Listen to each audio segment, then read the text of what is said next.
InnerSpace Explorers. We've been asked repetitively to talk about backplate and the fitting of the backplate and the reason why people cannot reach their valves. So we'll do this today and we'll start with the backplate. Alright, so here we have a screwable backplate. It doesn't matter, they're all the same basically. And one of the first things that I would like to mention, because I see this a lot of times, is the people route the webbing in a wrong way through the backplate. So the first thing is that the shoulder straps leave the backplate on the back side, so they go from behind. I see a lot of people route them in a way that the webbing is in the front, goes back there and comes out here, which is wrong. So it needs to come from the back side, and then it goes down here and it goes in the inner slot and comes out at the outer slot. I see it a lot of times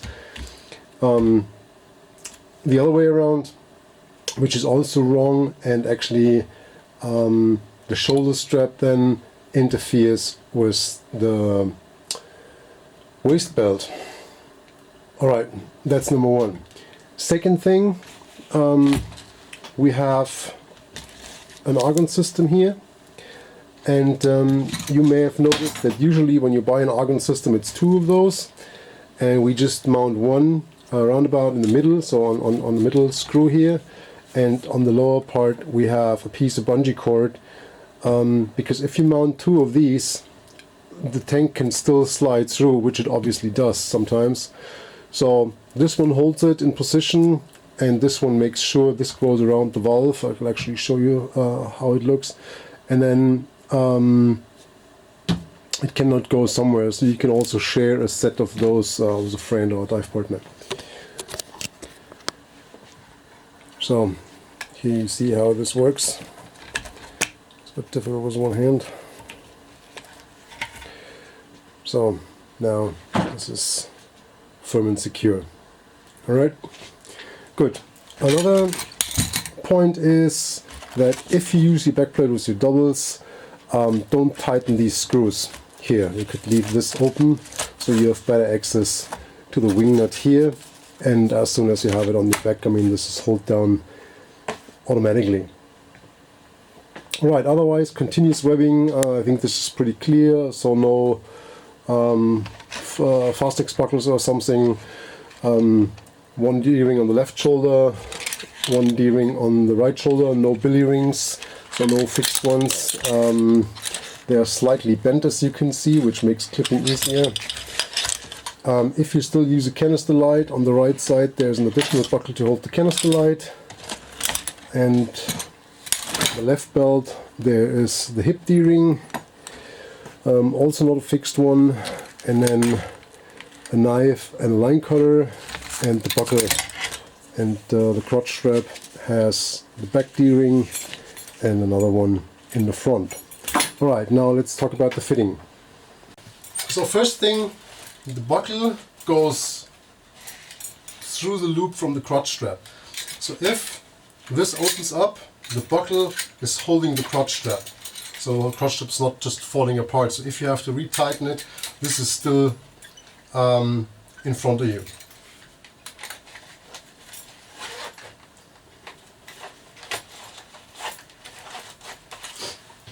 Okay, knife and line cutter should be movable.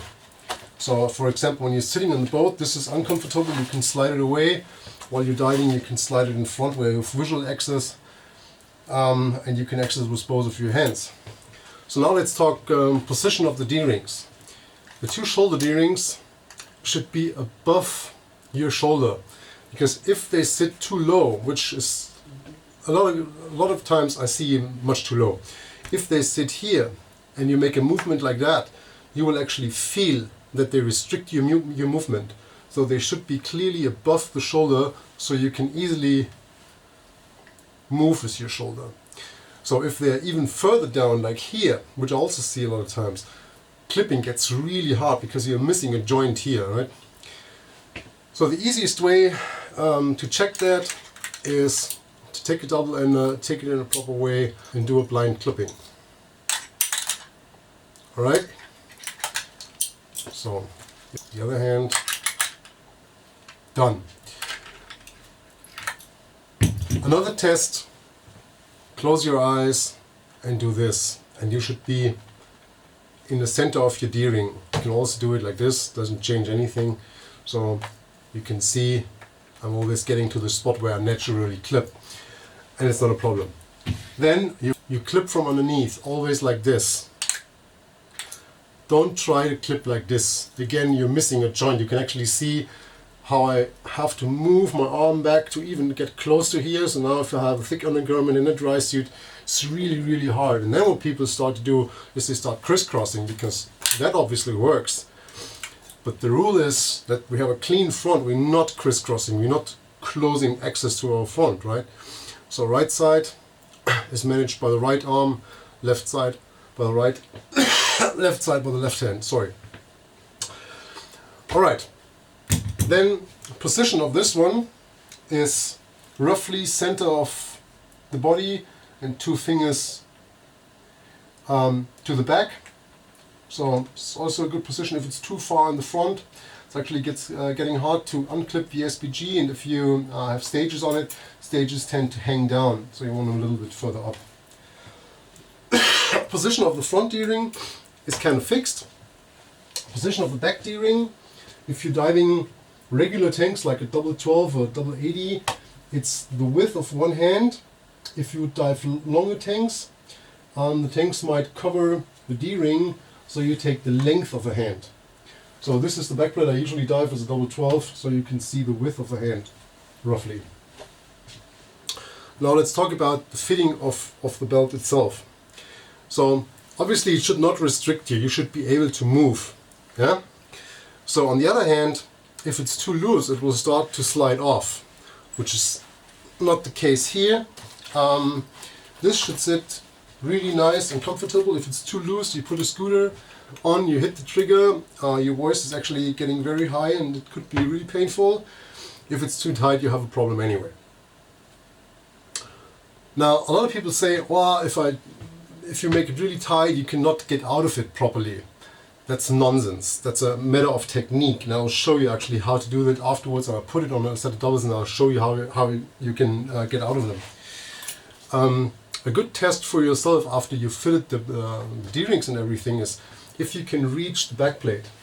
So with the backplate on, everything closed obviously, you reach back and you should be able to reach the top of your backplate.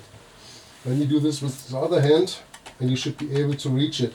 Both hands, no problem. So when you're in this position, this should still be kind of tight. I mean, not like cutting it, but it's not like loose and I can move it a lot, right? So I can still get my hand underneath, but not more. There's tons of rules of thumb, but that's actually something that works quite nice. You move to your backplate and this should still be tight, but not restricting you. Obviously, if you cannot reach it, it's probably too tight. If this is loose and you can't reach it, the problem is somewhere else. And most of the time it's the undergarment or the dry suit, having the wrong seams, not the proper cut, too tight anyway, too thick undergarments, whatever. I think we'll make another video on dry suit fitting anyway, but for the backplate, that's the way it should be. And you can see I have a clean front, I can move, everything's streamlined, nothing's dangling around, and that's how it should be. Alright, let's talk about how to get it off. So normally my regulator is clipped here when I'm taking it off, right? So I'll simulate that now with a D-ring. I'll simulate that now with the double ender. So obviously you can do this. So now my tanks, I would actually rest them somewhere, and then you take the hose off the regulator and you're out of the thing. So very, very, very simple. I'll repeat that once for you. You take them off a little bit, and then you take the hose of the regulator and you're out of the backplate. Alright, I hope that answered a couple of questions. If you have more, drop us an email, leave a remark on this video. Please subscribe to our channel, follow us on Facebook, and I hope to see you next time.